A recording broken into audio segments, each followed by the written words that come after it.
That around the dinner table tonight we ate our bread with tears, and that's a phrase that can be used in ancient literature to mean to eat your bread with sorrow, to be in great pain. But we ate our bread with great joy tonight, all of us recounting many of the great things that God has done on our behalf. And you know what's amazing? I've never sat around a table with a group of individuals in which they were talking about the great victories they had won that caused the hearers to break out in tears. But only when we speak about the great victories that God has wrought in our lives do the tears come forth.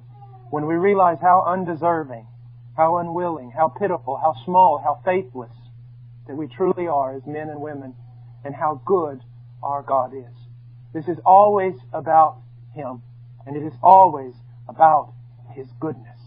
Always. And our joy comes not from our performance, but our joy comes from His faithfulness and His performance. I've been counseling a young seminary student, and he's just totally distraught. He just lives in anguish. He lives in doubt. He looks at his failures, his problems, his shortcomings, and everything else. He loses all joy, and he lives in despair. And I spoke to him recently and then wrote him again over the same matter, and I said, young man, I said, there's a really good chance you're more spiritual than I am.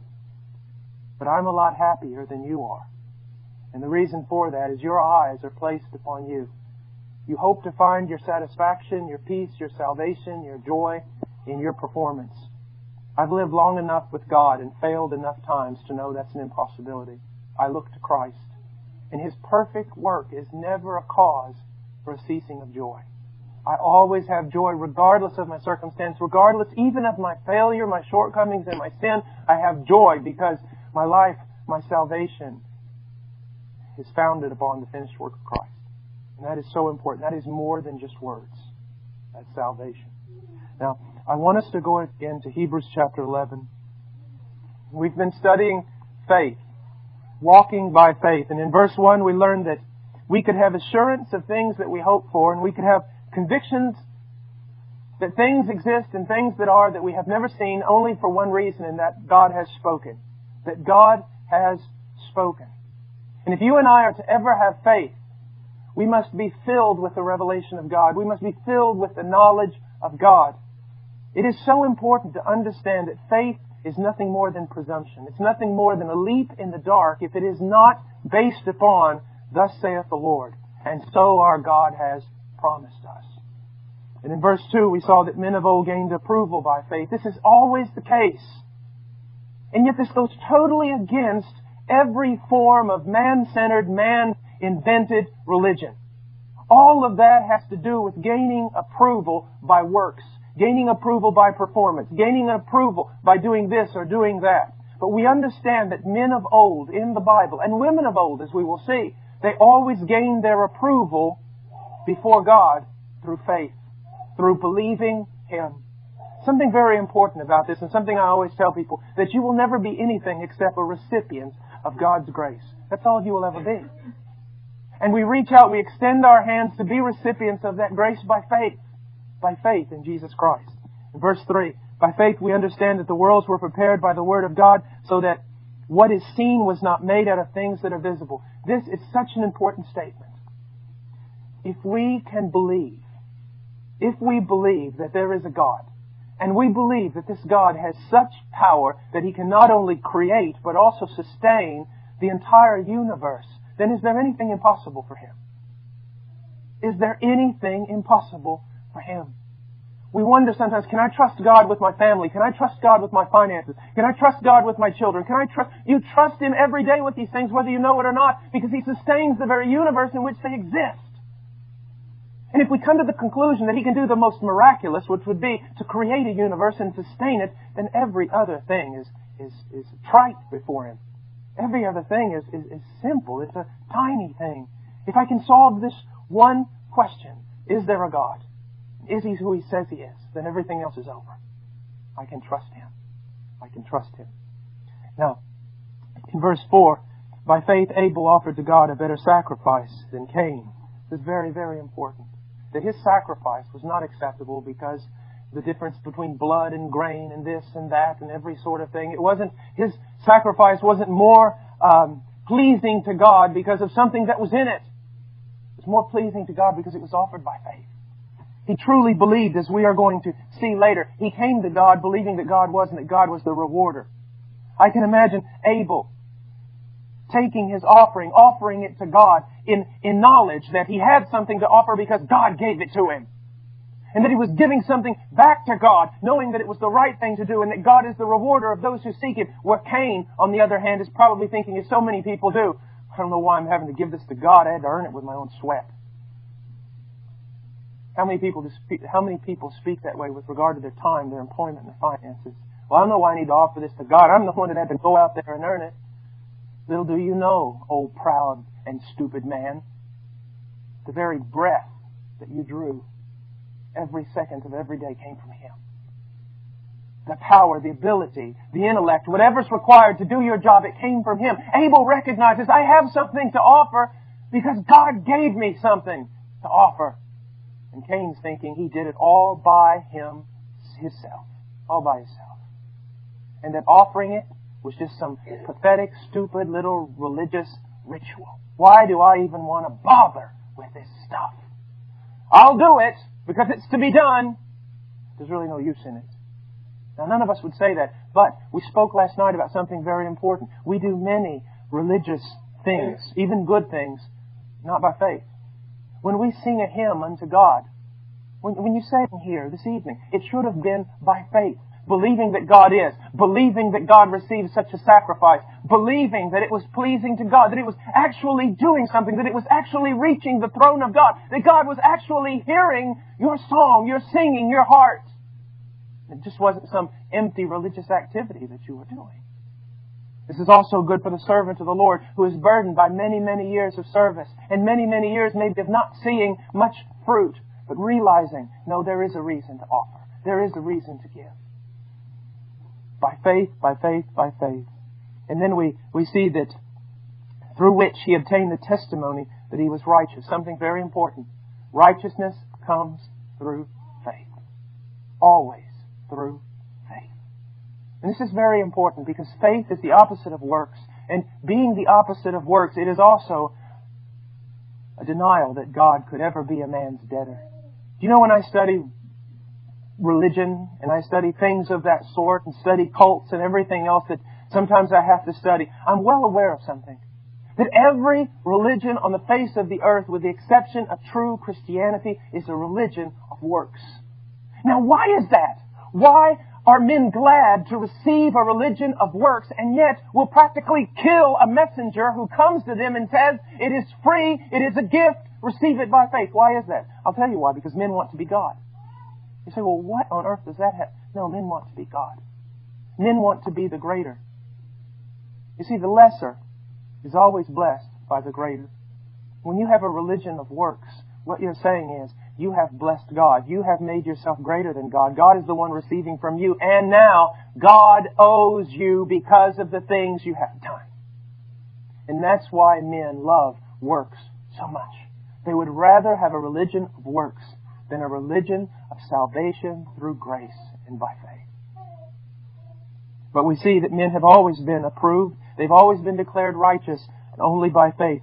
Then it goes on in verse 5, by faith Enoch was taken up so that he would not see death. And we spoke about that last night. There's a very, very important part here. It says, and he was not found because God took him. I love that. I would like for God to do this to me. You say, well, that's preposterous. God doesn't do that anymore. Where did you read that? God can do it if He wants to. God can do anything He wants to. But I would like that to happen to me. I really would. It would be nice not to die. It says here something very important. He did not see death and he was not found because God took him up. For he obtained the witness that before his being taken up, he was pleasing to God. Now, who witnessed this? God witnessed this. God witnessed and saw that this man was pleasing. Now, here's something very important to the carnal Christian. There is no such thing, but people who call them Christians call themselves Christians, though they live in carnality. Here's something very important.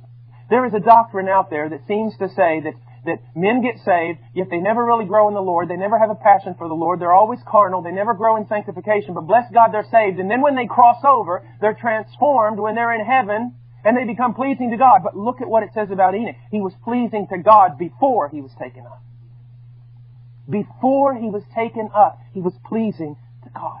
Do you know if you could take away absolutely everything of motivation in the Christian life and just replace it with one thing, if you could just 24 hours a day or every waking moment live with the greatest motivation to simply be pleasing to God.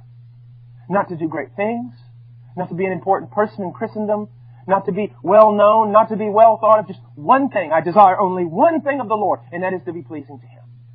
Not to satisfy self, not necessarily to satisfy others, but to be pleasing to God. That's your one goal. What would that fix? Absolutely everything.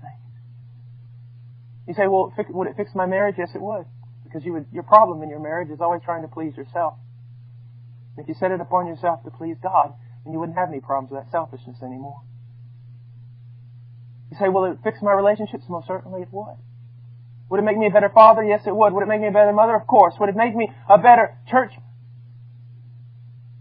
Yes, it would make you a better church. To have one goal. I desire to be pleasing to God. What do you desire? Well, I want to get out of seminary. I want to be in a ministry somewhere. Oh, really? And what if God doesn't want either of those things? Well, I want to get out of college and I want to get a job and go. Oh, really? We'll have movers and shakers a lot of times. Like those are the, I don't know, kind of guys in Christianity that just know how to move things around, know how to get things going, know how to motivate. Sometimes I talk to these guys and they go, well, what's your vision at Heart Cry? What? What's your vision at Heart Cry? Jesus Christ? No. What do you want to do?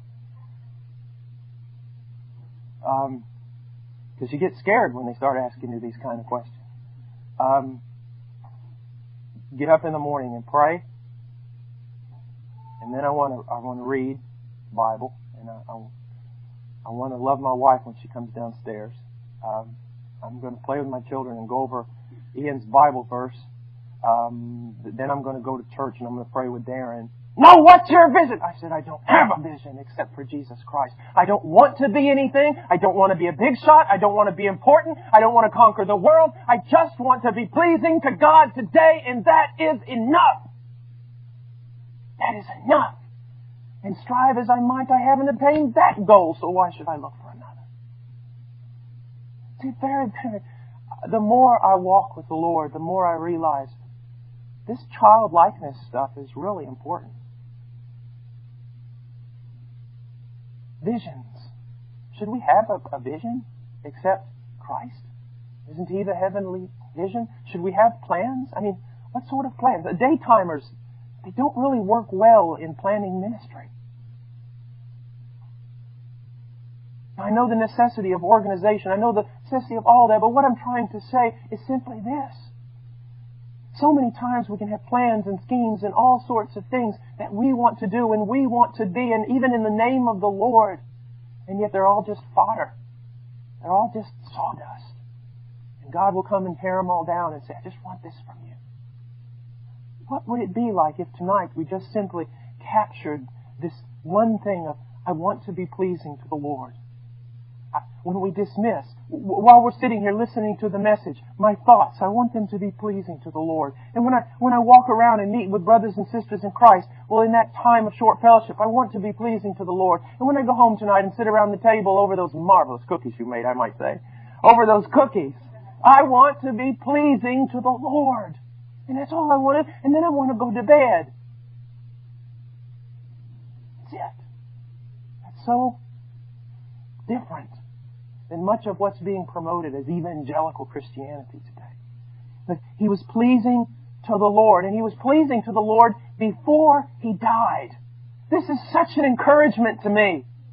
It is such a great encouragement. Now, here's something that I want you to look at. Now, a lot of times when we hear about Old Testament saints and things like that, we canonize them. We make them into people that they weren't.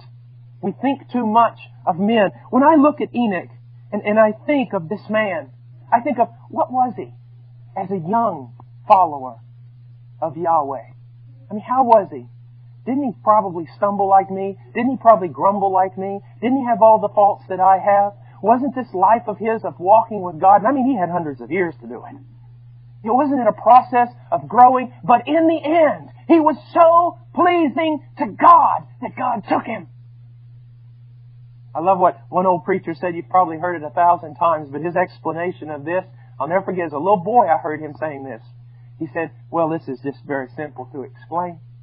Enoch had grown so accustomed to walking with God, they were walking one day and walking, and Enoch just forgot how far he'd gotten away from home, and God looked at him and said, Enoch, we're closer to my house than yours. Just come home with me.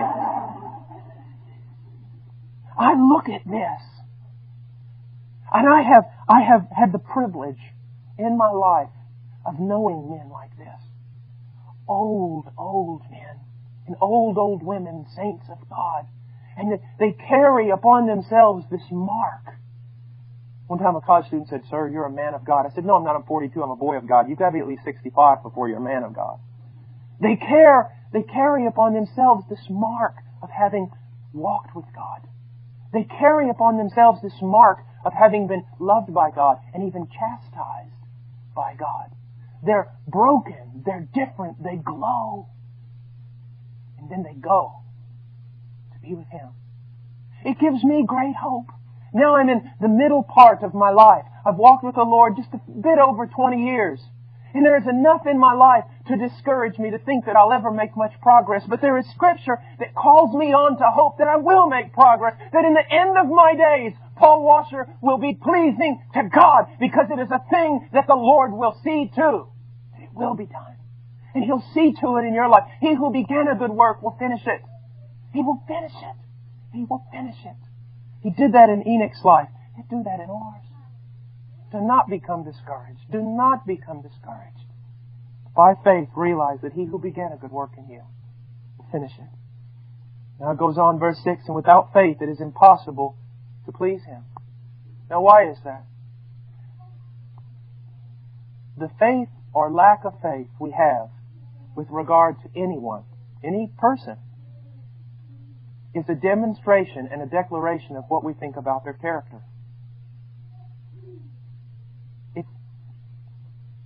If you say to someone, listen, I know what I'm talking about, trust me on this, just do it. And they say, well, I just don't know. You're saying something about their character. You're saying something about their ability. You're not just denying that you want to do something. You are saying something about their character. It is impossible to please God without faith. Because if you do not have faith, you're saying God is not worthy of trust. And that's what we talked about last night, and it's so important. Many people talk about faith and obedience, and they talk about them as two separate entities. In a sense they are, but in a sense they're not. Why do I obey God? Because it's the right thing to do? That's legalism. Why do I obey God? Because I love Him? Yes, Jesus said that. But let's throw in another element here. I obey God because I believe Him. He tells me to walk a certain way. Or He tells you to walk a certain way. You do that not just because obedience for the sake of obedience. You are obeying Him because you believe that what He says is right. When you disobey God, you're looking up at Him and you're saying, as I said last night, one of two things. One, God, you are ignorant. When you do not obey God, you're saying, God, you simply do not understand. You simply don't know how the world is today. You treat God almost like a teenager would teach an old grandfather. Oh, grandfather, you live in the past. You really don't know what's going on today. You really can't understand, and I can't listen to your counsel. That's one possibility. When you disobey God after He has told you to walk a certain way, you're saying, you just really don't know. Or you're saying, God, you know, but you're evil. You know what's right. You know what's best for me, but you don't want to tell me. Because you want to steal my joy, you want to crush my life, you want to take away my freedom. But when God sets out a path before us, as He has in His Word, and we obey it, we're saying, God, I believe that you know everything. And that there is no error in you. And I believe, God, that you are good. There is no darkness in you at all. That what you tell me is the best thing for me, the wisest thing for me, and I will do it because I believe you. When you believe God, or when you do not believe God, you are screaming out what you believe about His character. He's trustworthy, or He's not. He's all-knowing, or He's not. See, that's why disobedience is so vulgar. That is why disobedience is so blasphemous. I said this last night, I want to say it again, because sometimes people who run somewhat in our circles are always talking about the law, as though it was something more important than God Himself, as though it was something that God had to submit to. My friend, disobedience isn't a horrible, terrible, wicked thing just because a rule has been broken. It is because a holy God has been offended. A God worthy of all obedience has not been obeyed. We are declaring that we do not believe Him. We are declaring either that He is evil or that He does not know all things. We are attacking the very character of God. We are offending Him when we disobey Him. And that is why sin is so terribly sinful. So terribly sinful. Now, it is impossible to please God without faith. Now, I want you to think about something. Jesus headed off to do what He needed to do, and the disciples said, look, they want to kill you there. Don't go back in that area. And He says, I'm going anyways. And they look at each other and kind of shrug their shoulders and say, well, let's go die with Him. Now, in a sense, they were loyal. In a sense, they were being devoted. But they weren't believing. They were doing something, believing that it would result in nothing. You say, what are you trying to say? I'm trying to say that there is I hate to use this word, but there's a real optimism in faith. There is a real optimism in faith. And I know you can take that and do silly things with it, so don't. But there's a sense of being optimistic that when God has commanded me to do something, there's a reason for it, and there is an end result. Although I might not see the promise, although I might not grasp it in my hand, there is an end result, there is a reason. I will do this. Why? Because God is true. Because He is, and He is the rewarder of those who seek Him. If I obey Him, there is a reason for it, an end result that is good. I see so many people that almost treat themselves as though they were martyrs and martyred by God. I'll serve Him for the sake of nothing. I had someone come up to me one time and they said, you just give so much to God and being a missionary and doing all this stuff. And I said, what are you saying? Well, you're just so, humble and giving and full of piety and so selfless. I go, man, you have been reading all the wrong books. I said, you've got it all wrong. He said, well, then why are you in the jungles of Peru and doing all these things? I said, because I studied finance at the University of Texas. He said, what? I said, yeah, I studied, a lot of things like that.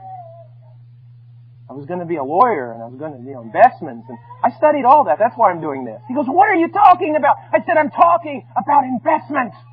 That's what I'm talking about. Young person, I'm talking about investment. It has very little to do with piety. It has very little to do with being selfless. It has to do with, do I believe that God is and that He is the rewarder of those who seek Him? I have one life, and as I was sharing to the young people this afternoon, this is not a dress rehearsal. I don't get a second chance. I have one life. Now the question comes down to, how am I going to invest it? If God is, and He is the great rewarder of those who seek Him, then seek Him I shall. I mean, I've got two options here. I've got two portfolios. Don't I? I've got Satan, CEO of a company called the world, sending out every kind of advertisement possibly I can be bombarded with to invest everything I have in him. I don't know about you, but if I'm going to do any kind of investment, I'm going to check out the CEO. I'm going to check out the company, and I'm going to check out those who have invested and see how well they are doing. Well, I'm going to tell you something. I've looked at the CEO. He's never kept a promise as long as he has existed in his fallen state. And I've looked at his company. It is in shambles. It is in absolute shambles. And I've looked at those who have invested. their lives in His way, and they are in hell.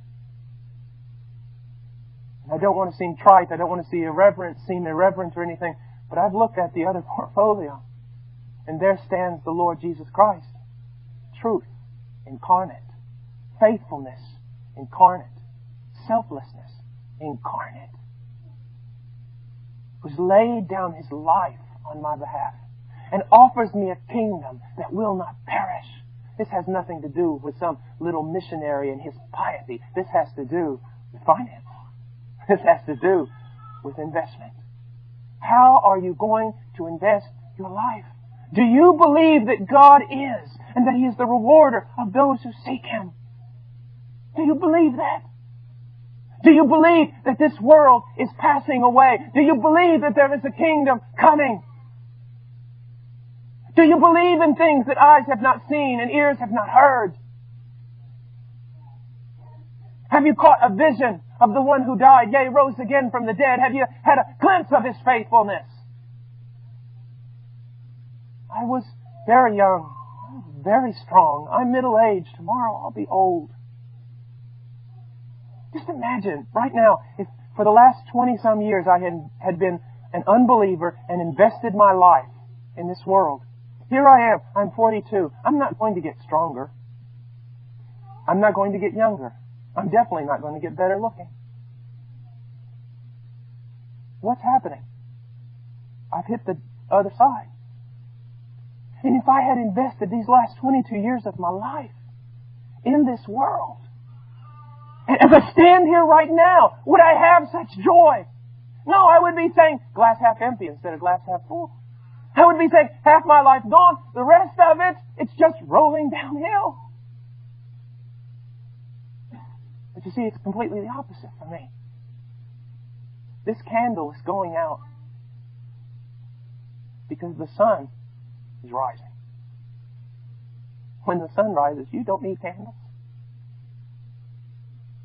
I've got max. Who knows? My luck, I'll have to live here till I'm 120. But, 40 more years. 20 in Christ has flown by. 40 is going to go faster. And then I'm there. You say, yes, the end comes. No, the beginning comes. The beginning. The beginning comes. So, here's the question. Do you believe that God is? Yes, I do. Well, do you believe that He is the rewarder of those who seek Him? Then seek Him, that He might work out His purposes in your life. Don't worry about the purposes of others, the purposes of God in others, just God's purpose for your... Seek Him. A lot of people today, they don't want to talk about rewards, and a lot of people, that's all they do is talk about rewards. I talk about rewards because the Bible talks about rewards. Now, I don't have a clue as to what they are. I just know much has been promised to me. I just know that God is, and He is the rewarder of those who seek Him. I hear sometimes people will say to an old saint or say to a missionary, you've given up so much, and they just look at the person like, you don't even have a clue as to what I'm doing, do you? I've given up so much? What does that say about your view of God? What have I given up? Sin? Death? The grave? A torturous, meaningless life on this planet? What have I given up? Please, write out the list really quickly so I can speak to God about these things. Surely He'll want to know. What have I given up? And something else that's very important. Some of you, He will call to be missionaries maybe. And He will send you to the most horrible places on the face of the earth. And maybe even you'll die there on top of a mountain half frozen and starving. I don't know. And others of you He will make very, very successful. And cause you to prosper in all your ways. But demand of you the same dedication to use what He has given you for the advancement of His kingdom. You see, it's not God's purpose for me that ought to be thrown on you. Or your purpose for God should not be the thing I'm striving for. Or God's purpose for you should not be the thing I'm striving for. God has called you. God has given you a specific purpose. God has commanded you to seek Him and to believe that if you do seek Him, He will reward you. And that way manifests itself in so many different manifestations. Can you believe God? Can you begin to seek Him in your life? You know, so much in our world and so much in Christendom, so much of our culture is designed to build a wall around us so that we don't listen to God. A kid studies and he gets 18 and where's he going to college? I don't know if he is. What do you mean you don't know if he's going to college? What do you mean you don't know if your son's going to college? You went to college? Yes. What about your son? I don't know. Well, what do you mean you don't know? Everyone goes. No, not everyone goes to college. God could command my son to put on a backpack and go to Iraq, preach one message, and be shot down. You see, we assume too much. God naturally wants this to happen to me. No, God might not want this to happen to you. Well, God naturally wants me to take this. No, not necessarily. You need to reopen your life and get rid of many of the presuppositions that you have that are built into you, not by the Word of God, but by your culture, that is dictated and set out a path for you to walk in. God has dictated and set out a path for you to walk in. And the two are never alike. You need to open, whether you're a teenager in high school or you're 85 years old, you need to reopen your life and seek God. God, what do you want from me? What do you want from me? What do you desire from me? You know, one of the most amazing things is found in the message of the church to Laodicea. It's an amazing, amazing thing. The first thing that comes out of Jesus' mouth is an amazing thing. He says, behold. You said, well, what's amazing about that? Well, let me show you. Behold. Doesn't make any sense that I should say behold, does it? Why? You're all looking at me. Now, if I was in the back of the room and you were all looking in the opposite direction, then I would say, behold! Turn around! Look! That's what's so amazing about what Jesus says to the church. The first thing He says is, behold. When He gives that great admonition, behold, I stand at the door and knock. When He gives that one admonition, behold. Why does He say that? I'll tell you why. The church is looking in the wrong direction. And He has to call their attention back to Him. And you know what? I'll just bet this, that church in Laodicea is looking in the last place that they saw Jesus. Now, what do I mean by that? So many times I told a missionary one time, he was talking to me, an old missionary, and he said, Brother Paul, tell me about what's going on. I said, well, Brother Trammell, I said, Peru is God's will for my life. He goes, hold it. He said, Peru is not necessarily God's will for your life. He said, Peru is God's will for you today. And he said, and if you close yourself off from God thinking that Peru is God's will for your life, you could really miss out on what God's going to do in the future. It's the same way with you. Possibly Jesus came to you and said, behold, I want you to do this. And so you started going, but you fall into the trap of this is God's will for my life. And you're missing the fact that maybe now He wants you to go into another direction, or maybe He wants you to run in a different way, or do a different thing. And so we always have to be seeking Him, always believing that He is the rewarder, never getting trapped in some spiritual rut thinking, okay, this is what I do, this is what I do. Now God doesn't have to talk to me anymore. We have to believe. We have to believe that He's the rewarder of those who seek Him. And you have to begin seeking Him again if you're not seeking Him now. Every aspect of your life, you ought to seek Him. Every aspect. I don't care what it is. You're going to go buy a pair of socks tomorrow. Lord, I'm going to go to the store today. Need some socks. Give me wisdom. Help me. You ever stand in a mall and just sit there for 4 hours trying to figure out which tennis shoes you should buy? You can't even decide what tennis shoes you should get. How are you going to make major decisions in life without the will of God?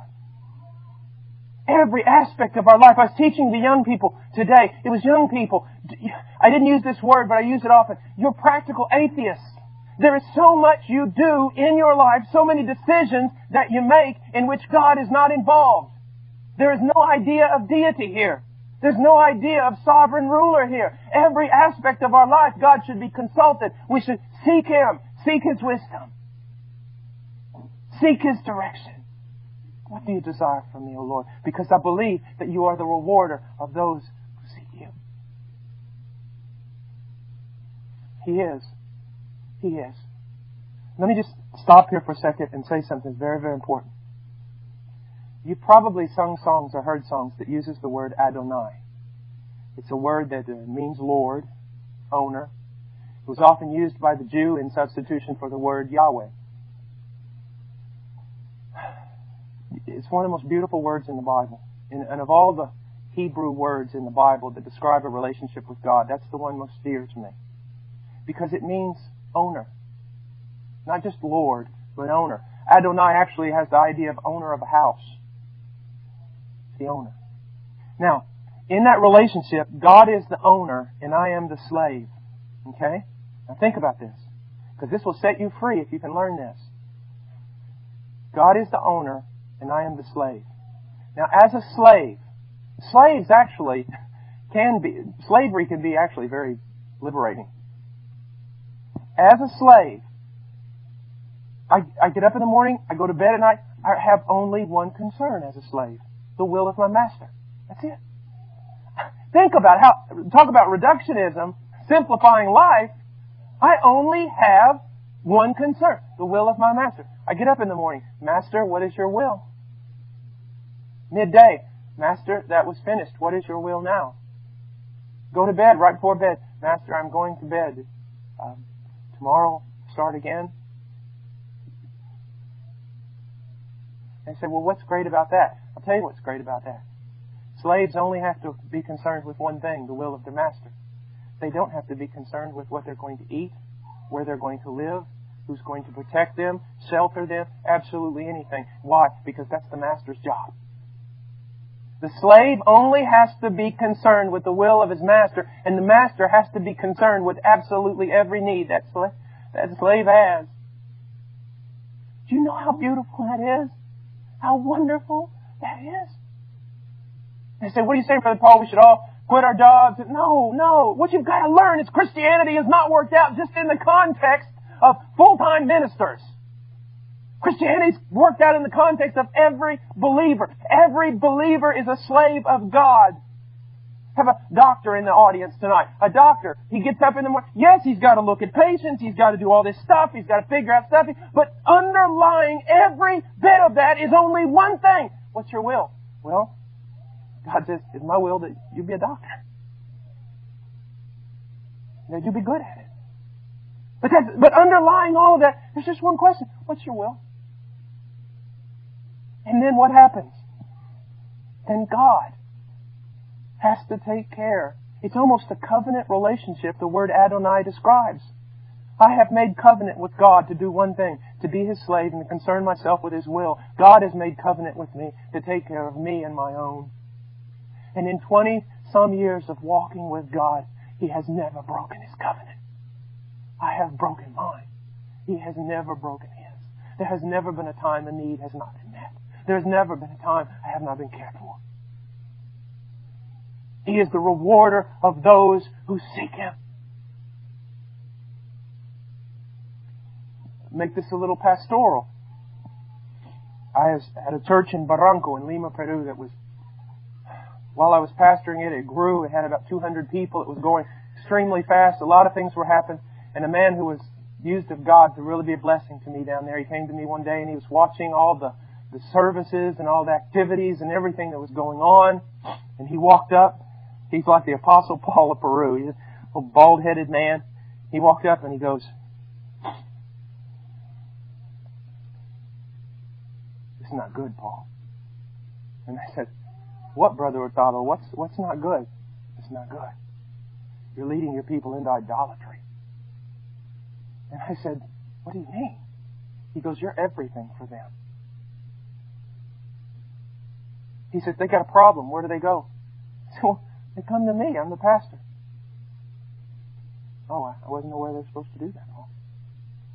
And he had me helped me to restructure my entire ministry. So, you've got a problem. Where do you go? The pastor? Let's say I'm your pastor, and you come to me with a problem. You say, "Brother Paul, my marriage, I'm having trouble in my marriage. Things aren't going right, and I just need some counsel. I need to know what to do." I say, "Okay. What has God shown you?" "What do you mean, Brother Paul? What has God shown you? In your time of seeking Him in the Word of God in prayer, what has He shown you?"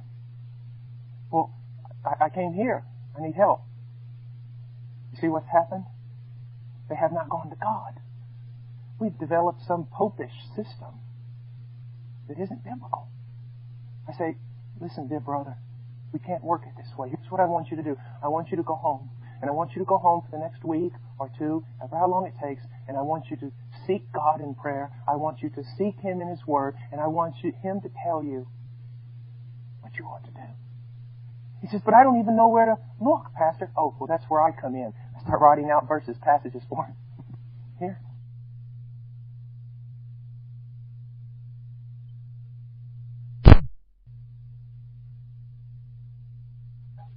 What has He shown you? Well, I just didn't have time to seek. I'm sorry, I can't help you either. Or, Pastor, I've sought, but I've still some confusion, and well, now I can work with you. You've gone to God. You're seeking God. You're believing that He is the rewarder of those who seek Him. It is to take the congregation and to not substitute ourselves and put ourselves in the place of God, but to lead the congregation to run to God with every need, to be there in counseling, to be there to help clear away confusion, to be there to help with doctrinal issues, but to always send the congregation immediately and first of all to God and teach them to learn to seek God and to believe that He is and He's the rewarder of those who seek Him. We have to be very, very careful about the things that we do in church. Very careful. It's to turn to God. To whom do you turn? When you've got problems and different things in your life that are going on, usually we'll confide in a friend even before we'll confide in God. Usually we'll talk to all sorts of people, get all sorts of opinions, but we won't wait upon God. Or we'll cry out to Him for a minute and then become discouraged and immediately get on the telephone. Whatever happened about enduring in His presence and waiting upon the Lord? When the Bible talks about waiting on the Lord, it's usually always in the context of trials and needs and confusion and problems. But we want a quick fix. We want something to happen now. We want to go to a man. We want a king. When we should be seeking the only one. The one who is the rewarder of those who seek Him. I remember growing up early in my Christian walk, being in a church with a tremendous, tremendous pastor. And throughout my life, I've known, my younger life, I had the privilege of meeting men that were tremendous, tremendous men of God. And you know what was so amazing?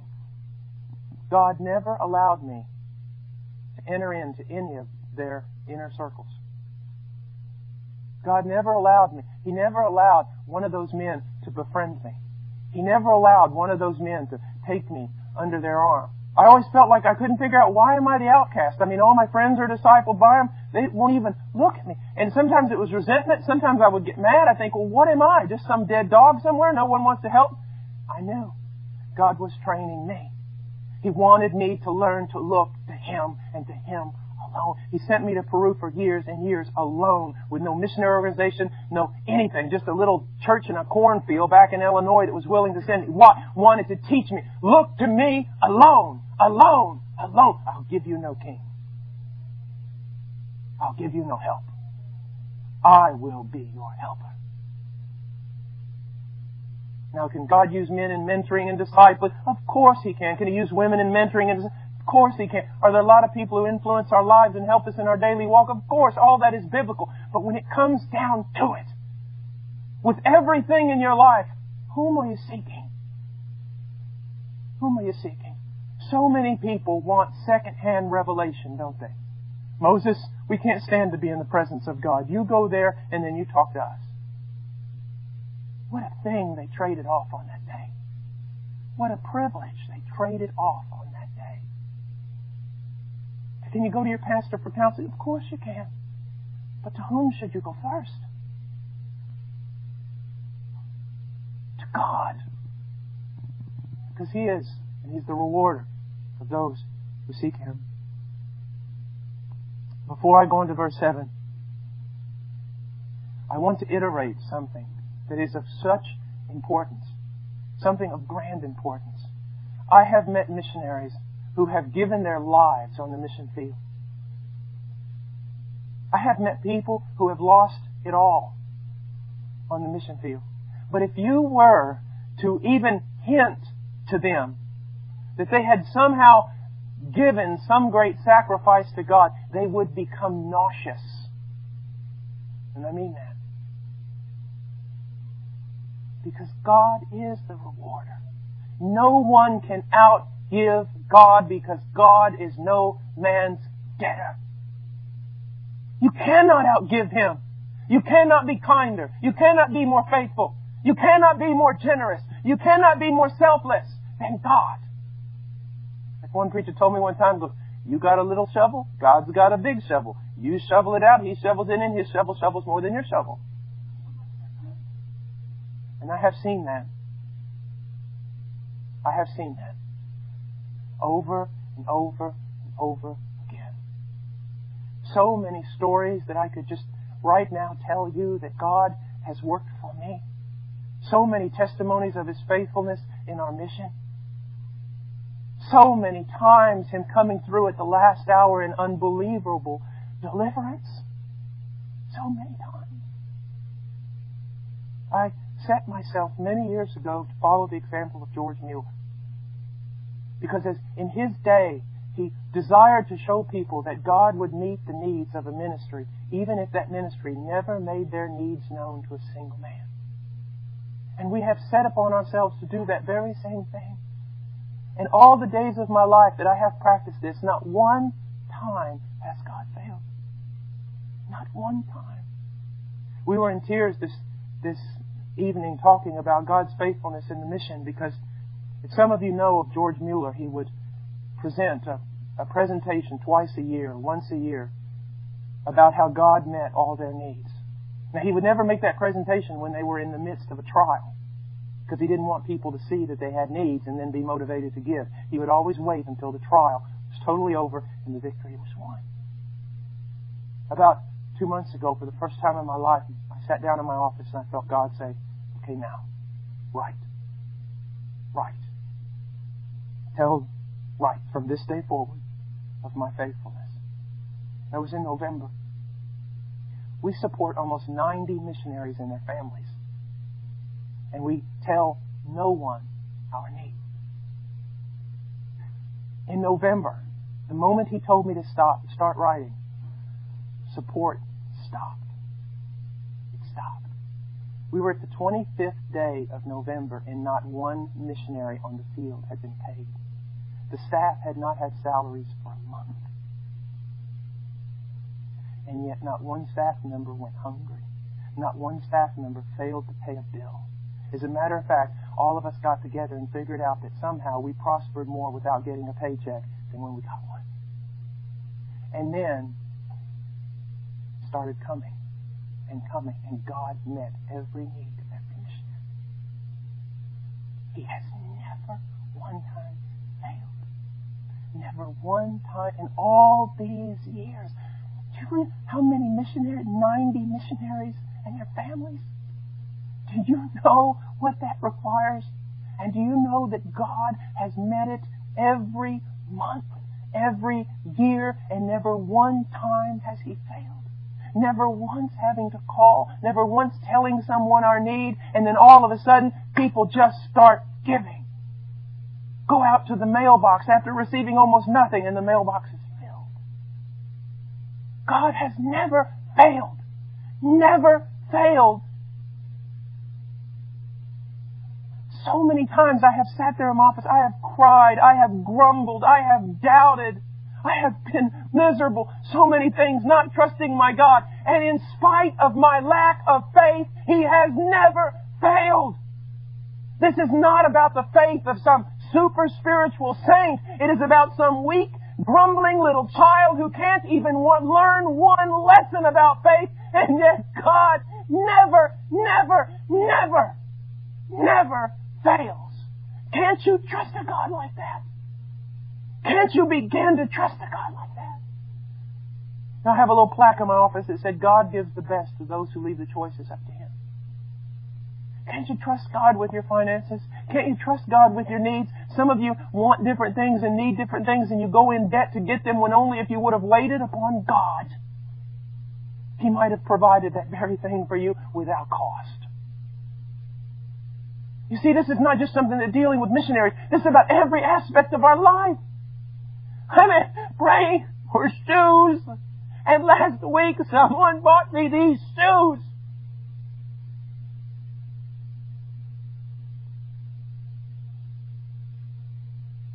Do you see what I'm saying? Every need of yours, lift it up in prayer. Every need of yours into prayer. God so much appreciates, so much loves. Prayer is so much a part of who God is. Why? Why? Prayer to me is like singing in a round. You know what singing in a round is? You know, sing hallelujah to the sing hallelujah to. When you sing something and sing it back. Singing in a round. That's the way I see prayer. Someone asks, well, how does the sovereignty of God and prayer and all that work together? Well, I'm going to explain it all to you right now. This is the way I look at it in a simple, childlike way. God sings to me a prayer. In His sovereignty, there is something that He wants me to ask Him for so that He can get glory out of giving it.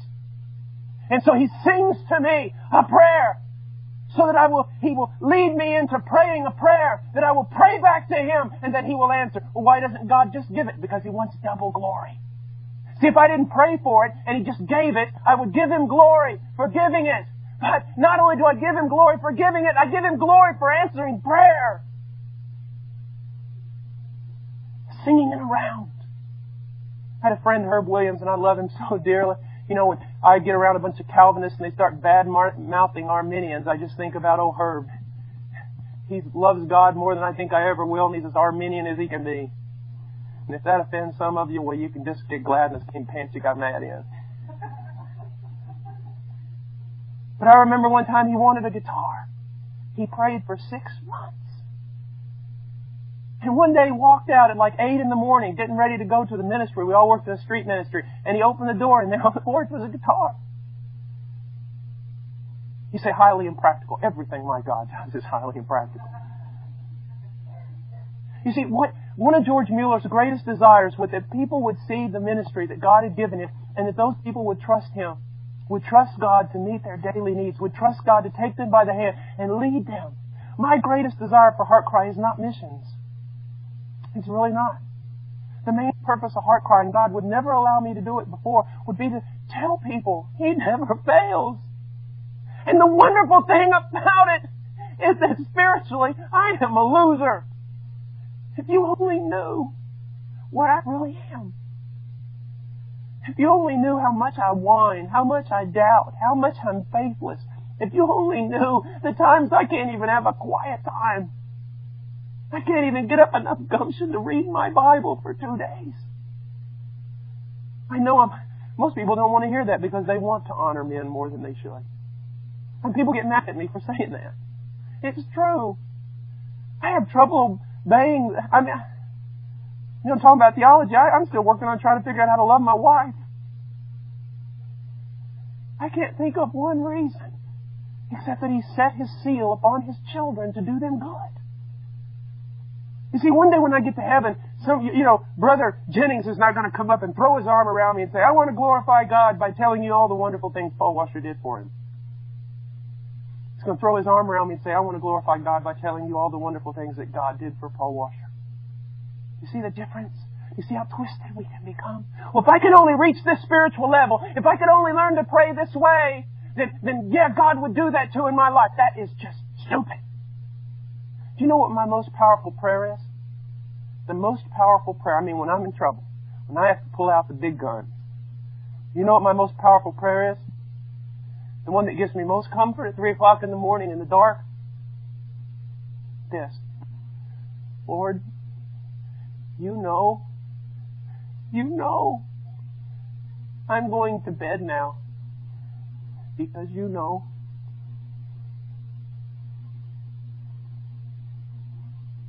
You know. Creep into the bedroom and try to wake up and say, how goes it? Woman, He knows. Let's go to bed. Oh, He's so good. I glory. I know this is going to go. Just listen to me before you throw a stone. I glory in my weakness. I glory. I don't want to say in my sin because that just sounds so theologically wrong. But if God can get glory out of my darkness, how do all these missionaries get paid? How this happens? There's 3 guys of us sitting in office. Me, a Lutheran who's been converted, now goes to my church, who's been a Christian for about 4 years. John Green from England. He didn't even know how to tie his shoes. And he's been converted for about a year and a half. And we get in there, and sometimes, what are we going to do? Well, I don't know. Pray. God, help us, God. That's it. And He does. And He does. I remember one time when the blessings, this was so funny because God showed this to me and Darren at the very same time, to the point we looked at each other and started laughing. There was a time, it was like a year ago or a year and a half ago, I forget, and it was just like all the blessing cut off. Everything. And I walk in the office and Darren's in there and we're praying and then we start talking. I said, Darren, is there some sin in my life? Is there some sin in your life that's blocking God's blessing on us? As soon as I said it, I looked over at him, he looked over at me, and we just busted out laughing. And I go, are you thinking what I'm thinking? He said, yeah, I'm thinking what you're thinking. I'm going, well, a couple months ago, God was pouring out blessing all over the place. I was just as sinful then as I am now. So that can't be the reason. Now, I'm not making light of sin, and I'm not making light of holiness. You ought to hear me preach on holiness. It scare you to death. But the point that I'm trying to make is that God is not doing this because men have done something. God has set His seal upon His people to love them and to answer their prayers and to be faithful to them. You see, if it was any other way, you would walk out of here tonight, especially some of you young Christians, thinking, man, gosh, if just one day, hopefully I could arise to Paul Washer's level of spirituality and faith, then God would do something great through me. If that's the way you feel, come listen to me pray sometime. You'll walk out of there going, God can help this guy. He can help anybody. He can help anybody. He is the rewarder of those who seek Him. And here's something about seeking God. It doesn't have to be a lot of noise. I know I'm telling you a lot of things just from experience tonight, but I want you to realize this. How unorthodox seeking can be as long as it's seeking. I remember when I first set upon myself to seek the Lord. I know it was a sovereign work of God because I don't know how this would ever happen in my life. It was never repeated. But when I was a young Christian, God set it upon my heart to seek Him. And He gave me grace so that hours a day I was seeking Him. And I've all these promises, seek the Lord and, He'll show Himself to you, and all this different stuff. I'm quoting from Jeremiah and Matthew 7:7. And God turned from minutes into hours. And that's something because I fall asleep all the time when I pray. I really have this problem. When I first started seeking the Lord, I said to myself, Lord, I'm going in there in that closet. I went into the closet because they said prayer closet, a literal closet. Took all the clothes out of it, went into the closet. I said, Lord, I'm going to seek You, and I'm not coming out of there till I know You or until I die. 15 minutes later, I fell asleep, and all my roommates came home, found me in the closet sleeping. They said, this Christianity stuff has just gone wild. So I took an alarm clock and set it for 15 minutes, because that's about how long I would last praying. I'd go sleep, it'd go off, I'd wake up, I'd set it again, start praying for another 15 minutes. And something unusual started happening. As I prayed more and more, I said less and less. To the point where it was simply this: Lord, it's now 4 months and 6 days. I've been doing this, and You haven't come yet. I'm here again, and I'll be here for the next couple hours.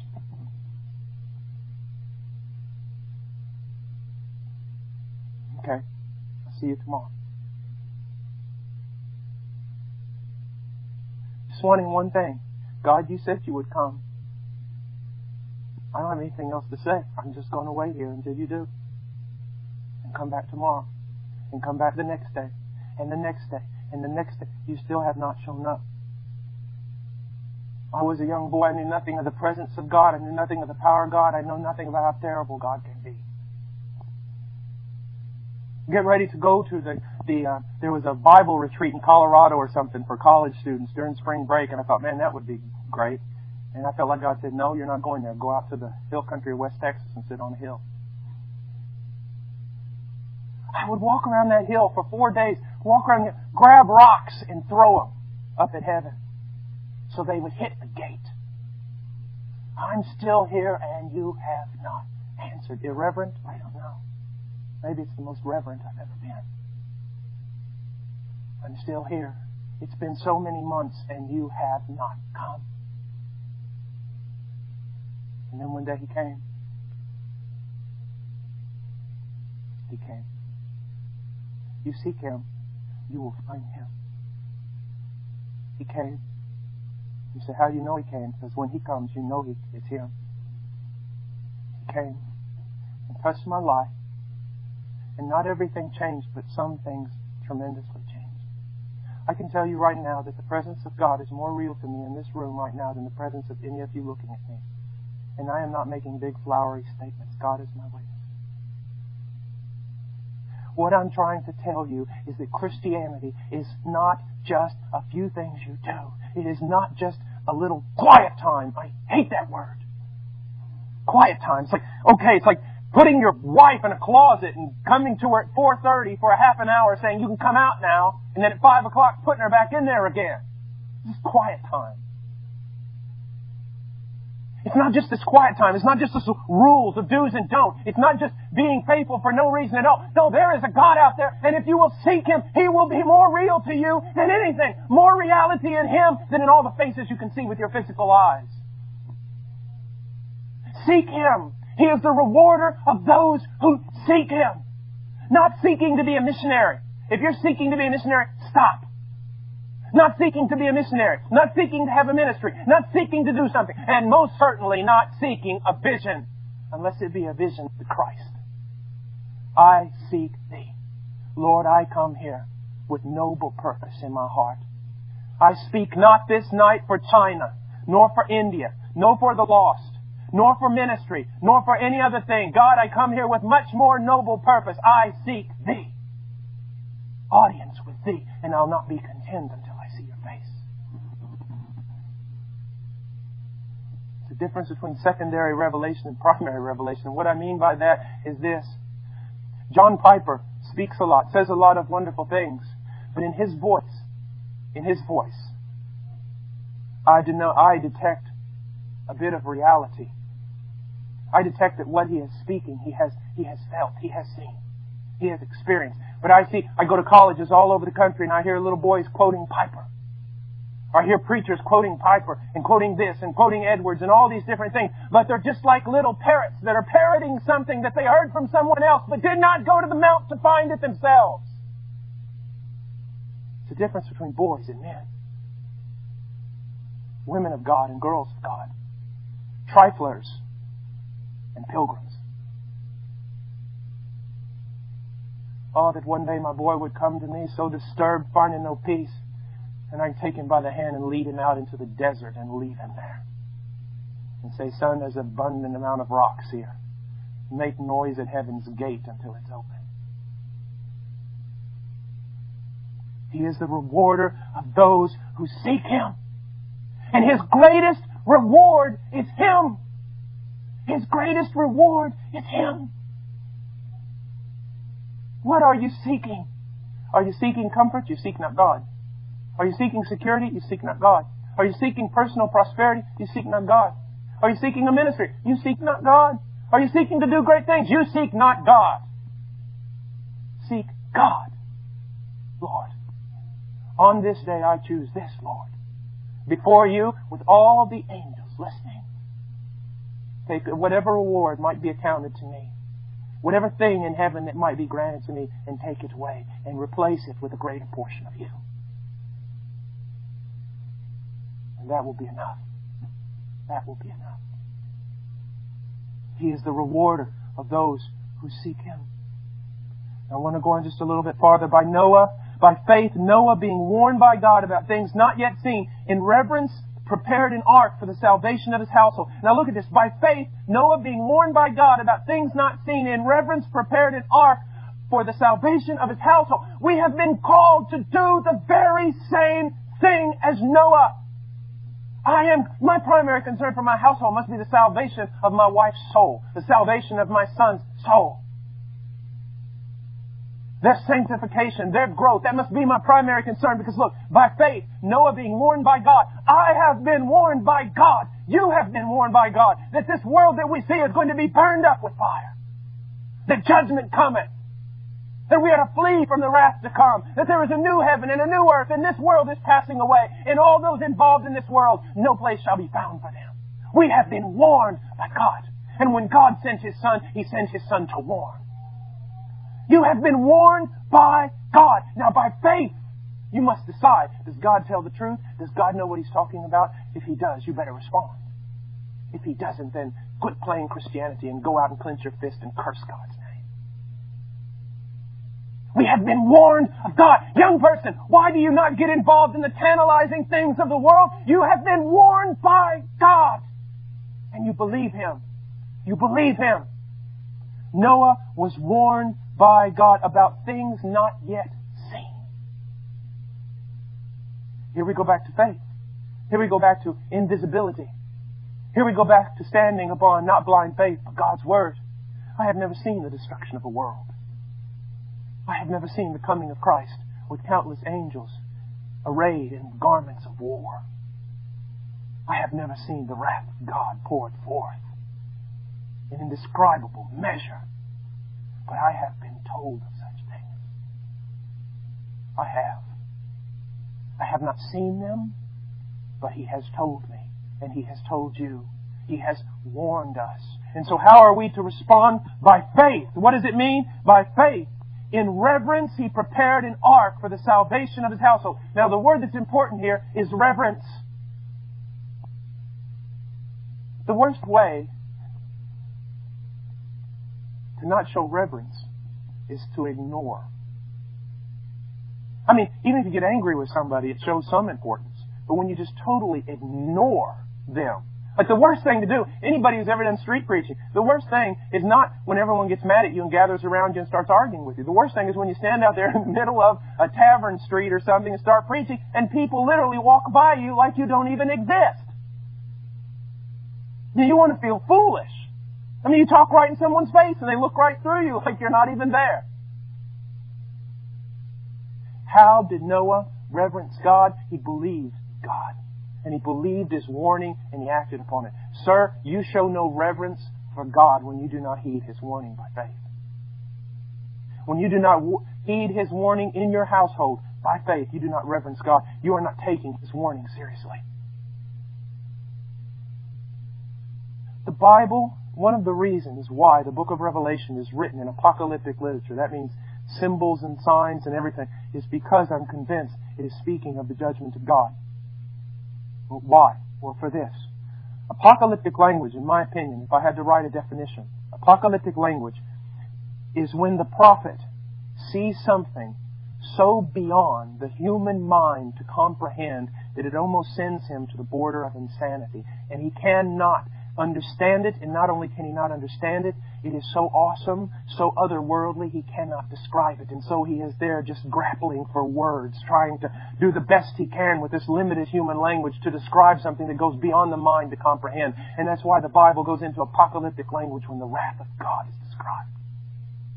It is so far beyond anything for the mind to comprehend. You revel in the fact that the love of God is beyond description? Well, then tremble at the fact that so is His wrath.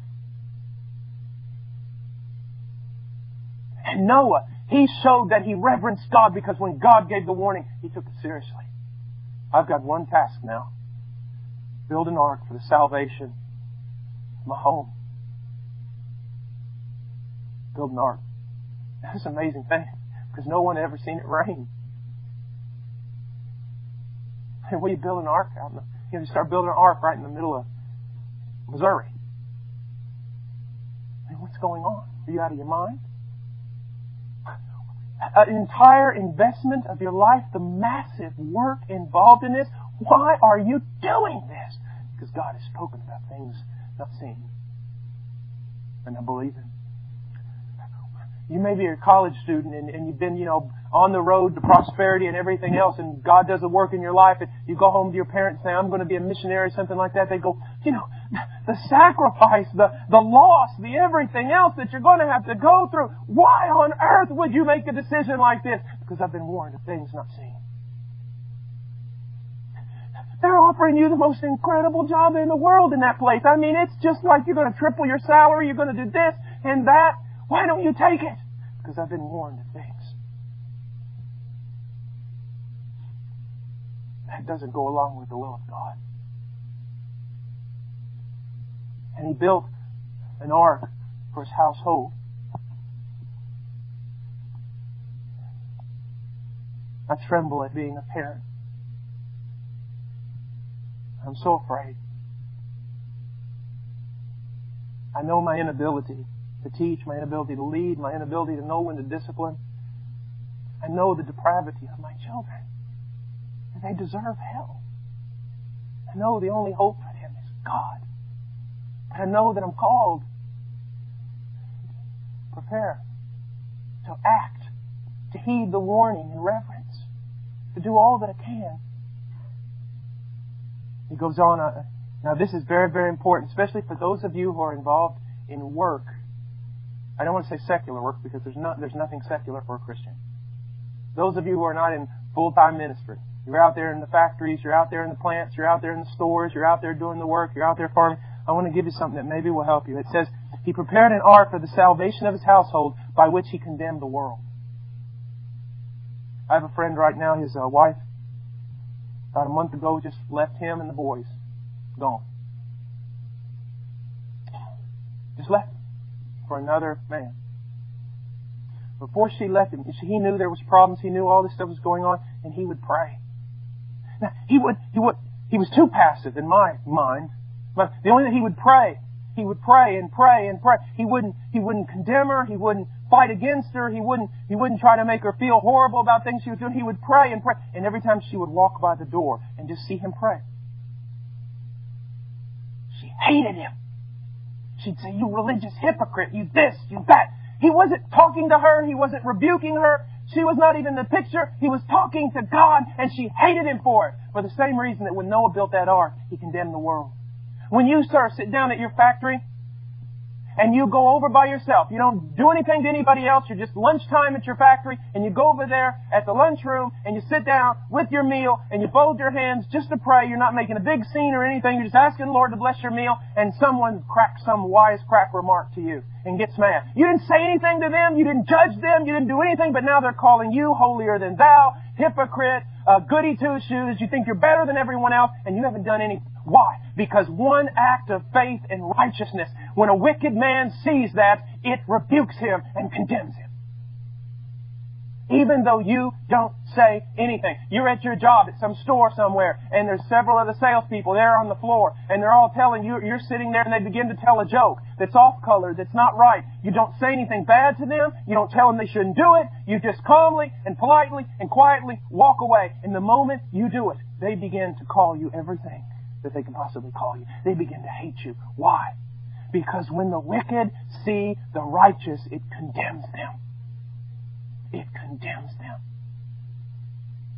That's why if you're simply living a righteous life, there's power in that. You don't have to be a flaming evangelist that jumps up on top of a bench somewhere and starts preaching to everyone. If you live as a righteous man, you will undergo persecution, and people will see you, and people will be affected by your life.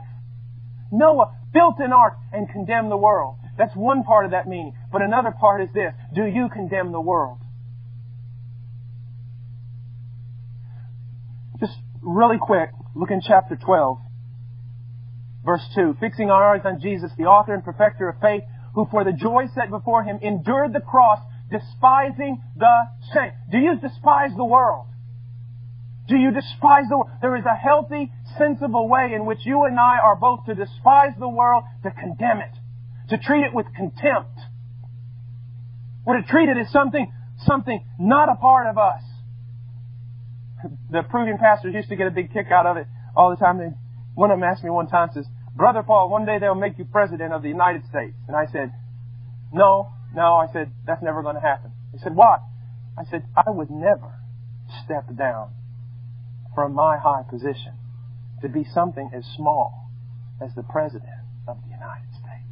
And they remembered that for years. They used to laugh about that. Brother Paul, he's bigger than the president. But in a way, it is to despise, to treat with contempt this world. You are not my home. This is not my place. This is not my time. You will not come into my household.